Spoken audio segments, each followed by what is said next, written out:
The Magic Tree by Pat Moran, written in 1983, copyright 2010. No part of this work may be reproduced in any form without written permission of the author. This story was written for my niece Julie when she was very small. I intended it to give it to her with a picture that I began drawing, which I never did finish, unfortunately.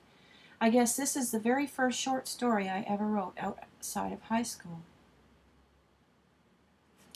A long, long time ago, when the earth was very young, there lived a king named Cerdic.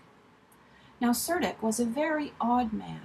He built his castle on the top of the highest hill in the very middle of the great forest. From the very highest turret in this castle, he could see his whole kingdom from one end to the other. And King Cerdic had a very large kingdom indeed, for he was the king of the whole world. Every morning the first thing he would do would be to climb to the very top of the very highest turret in his castle and look out over his kingdom. He did this every day for 20 years, and he enjoyed it very much. But then one day he went up to look out over his kingdom, and he noticed that he couldn't see one small corner of his favorite view. There was a tree branch in the way. "How dare that tree put its branch where it will block my view?" thought the king. So he called one of his servants to come and cut the branch away. But the next day there was another branch blocking his view, and another, until all the king's servants became so busy cutting branches that they had no time to cook his dinner. And this made the king very, very cranky. Finally, the king became so fed up with looking at branches and missing his dinner that he called in his magician, Polus. Polus was a greedy man and would do anything for a few pieces of gold. He was also a very powerful magician, the most powerful magician in the world. When Polus came to the king, he bowed low and said, "Greetings, sire. What magic is it that I may conjure for you today? Be it a potion to help you sleep, or perhaps a spell on your warts." "No, no, Polus," the king grumbled.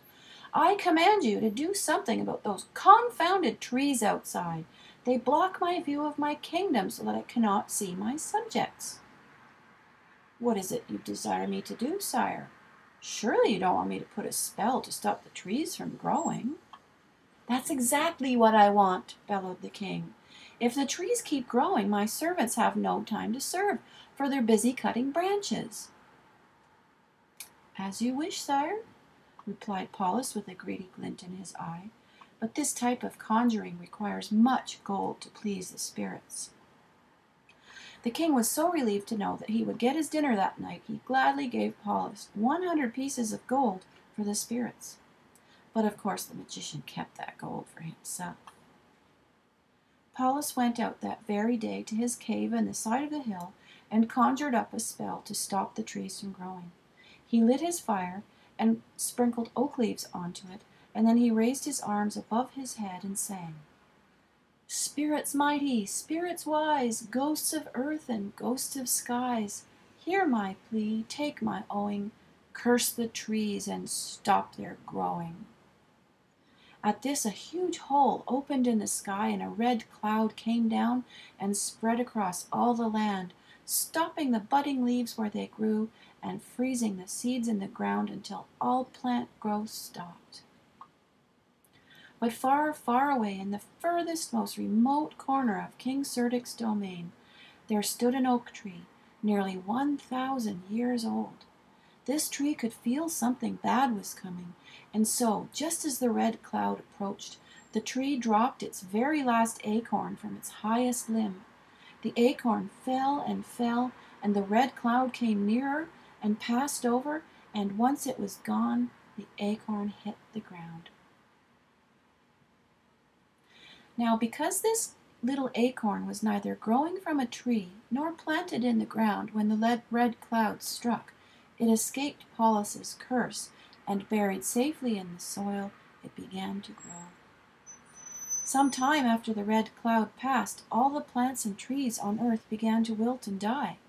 They could no longer grow new leaves and branches to replace the old ones, and so they just stopped trying to live.